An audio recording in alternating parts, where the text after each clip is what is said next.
नमस्कार, मैं हूं नारायण शर्मा और आप देख रहे हैं AINS न्यूज 24 चैनल। अब खबरें विस्तार से। केंद्रीय गृह मंत्री अमित शाह के वीडियो से छेड़छाड़ कर वायरल करने के मामले में मुख्यमंत्री विष्णुदेव साय ने कहा कि कांग्रेस झूठ बोलने वाली पार्टी है और अब वह मुद्दा विहीन हो चुकी है, इसीलिए तरह तरह के हथकंडे अपना रही है। वीडियो छेड़छाड़ के मामले में FIR दर्ज होने की बात भी मुख्यमंत्री ने कही। और झूठ बोलने में कांग्रेसी बहुत माहिर है। हमारे माननीय गृह मंत्री जी के बयान को तोड़ मरोड़ करके पेश कर रहे हैं और वो हमारे नेताओं का, हमारी पार्टी का छवि धूमिल करना चाहते हैं। कांग्रेस पार्टी आज मुद्दा विहीन हो गई है, उनके पास जनता के बीच जाकर बोलने के लिए कुछ है ही नहीं, तो इस तरह से उल्टा सीधा बयानबाजी कर रहे हैं और इसके लिए हमारी पार्टी की तरफ से विरोध भी हुआ है, कई थानों में FIR भी हुआ है।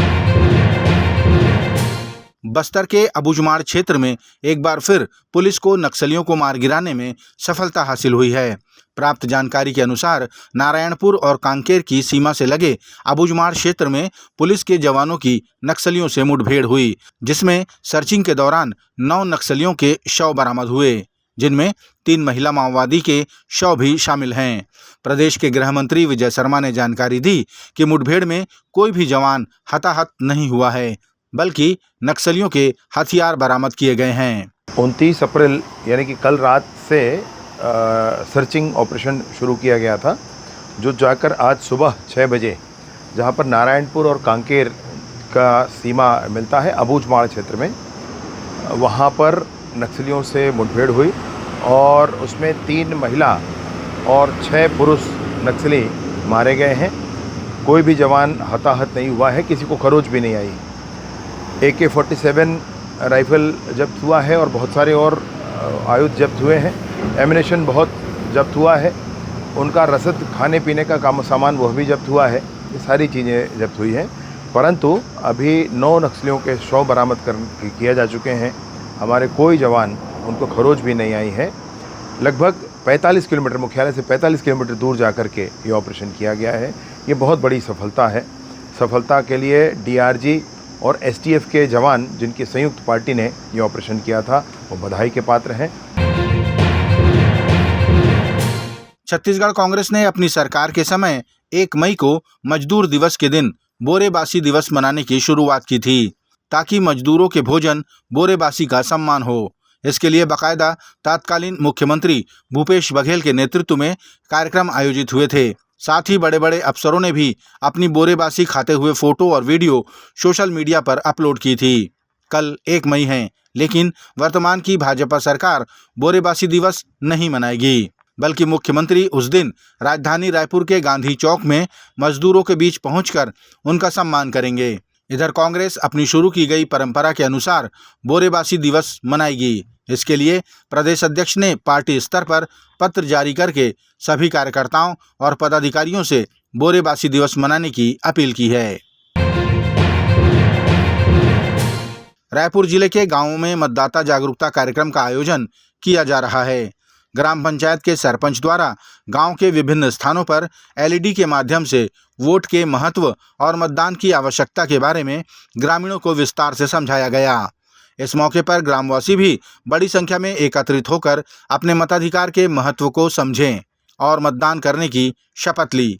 आरंग विकासखंड के ग्राम सिवनी में आयोजित मतदाता जागरूकता अभियान के अंतर्गत गाड़ी में LED के माध्यम से निर्वाचन आयोग द्वारा बनाई गई वीडियो का डिस्प्ले कर ग्रामीणों को वोट डालने की अपील की गई। आज हमारे गांव में जो मतदाता जागरूकता का कार्यक्रम हुआ, उसमें हमारे गांव के सभी नागरिकगण बढ़ चढ़ के हिस्सा लिया है और बहुत ही सुंदर बढ़िया कार्यक्रम रहा है। और आज मतदाता जागरूकता की जो कार्यक्रम में बढ़ चढ़ के हिस्सा लेंगे हमारे गांव के जितने भी ग्रामवासी हैं, और इनसे स्पष्ट है शासन का, सरकार का जो निर्देशन है और प्रचार प्रसार का जो समय है वो बहुत बढ़िया ढंग से हुआ। और इससे क्या है, लोगन बहुत जल्दी जानकारी मिलेंगे उनको कि अपना मत अधिकार कैसे प्रयोग करें, और बहुत बढ़िया रहा। लोकसभा चुनाव के मद्देनजर रायपुर पुलिस द्वारा चेकिंग अभियान सतत जारी है। इसी कड़ी में आरंग के पास महासमुंद तिराहे में नाका लगाकर चेकिंग के दौरान पुलिस को एक पिकअप वाहन में 50 लाख रुपए नगद बरामद हुए। ड्राइवर प्रताप प्रधान से रुपयों के बारे में वैध दस्तावेज मांगे गए तो वो गोलमोल जवाब देने लगा, जिस पर पुलिस द्वारा 102 CRPC के तहत रुपयों को जब्त कर इनकम टैक्स विभाग को इसकी सूचना दे दी गई। आज मुख्यमंत्री विष्णुदेव साय ने अपनी चुनावी रैली की कड़ी में जांजगीर चांपा के पामगढ़ में एक चुनावी सभा को संबोधित किया। यहां उनके साथ गृह मंत्री विजय शर्मा, पूर्व विधानसभा अध्यक्ष गौरीशंकर अग्रवाल समेत भाजपा के उम्मीदवार उपस्थित रहे। जनसमूह को संबोधित करते हुए प्रदेश के गृह मंत्री विजय शर्मा ने कहा कि कांग्रेस द्वारा राम मंदिर से लेकर संविधान और लोकतंत्र के बारे में भ्रम फैलाया जा रहा है, लेकिन कांग्रेस जो भी कह रही है वो गलत कह रही है। ये तो कहत रह गया है कोर्ट में कि राम कोई रहबे नहीं करे से, वो तो काल्पनिक आवा, काल्पनिक ऐसे कही के कोर्ट में हलफनामा देने वाला ये कांग्रेस पार्टी आपला अच्छा से ध्यान हो है। मैं आपला निवेदन पूर्वक कहना चाहता हूं, भ्रम फैलाए जाते दीदी कि सुप्रीम कोर्ट के ऑर्डर से राम मंदिर बना थे। अरे सुप्रीम कोर्ट तो जगह के फैसला कर रही इसकी एक आखिर जगह है, वो जगह में राम मंदिर बनी तेखर फैसला कोनो करैया आवे तो माननीय नरेंद्र मोदी जी आवे। मुख्यमंत्री विष्णुदेव साय ने मंच से कहा कि हमारे देश के प्रधानमंत्री की सोच है कि विकसित देशों की कड़ी में सबसे पहले भारत देश को खड़ा करना है और विश्व गुरु बनाना है। ये सब तभी संभव हो पाएगा जब आप भारतीय जनता पार्टी को वोट देकर मोदी जी को फिर से प्रधानमंत्री बनाएंगे। बड़े बड़े काम ये 10 साल में हुई से, और हमारे डिप्टी सीएम में बतात रही, मोदी जी बोलते हैं कि ये 10 साल तो खाली ट्रेलर है, पूरा पिक्चर अभी बाकी है ना, और बड़े बड़े काम करना है।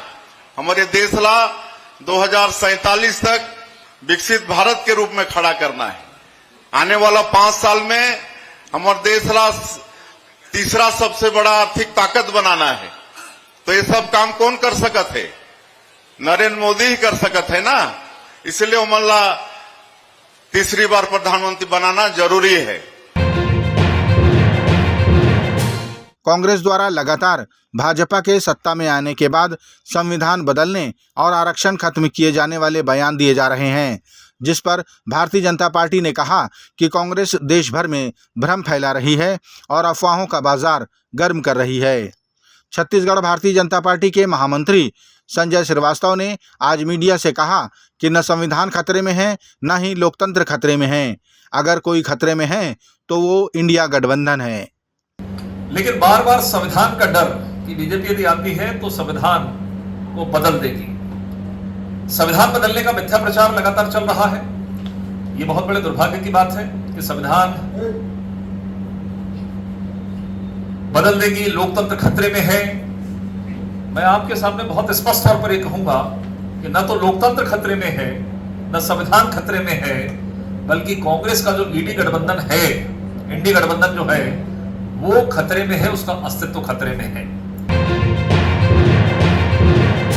ये थे आज के प्रमुख समाचार। आप देख रहे थे हमारा लोकप्रिय YouTube चैनल AINS News 24। अब हमें इजाजत दीजिए, कल तक रोजाना की ताज़ा खबरों के लिए आप देखते रहिए हमारा लोकप्रिय YouTube चैनल। हमारे YouTube चैनल को लाइक, सब्सक्राइब और बेल आइकॉन का बटन दबाना ना भूलें। नमस्कार।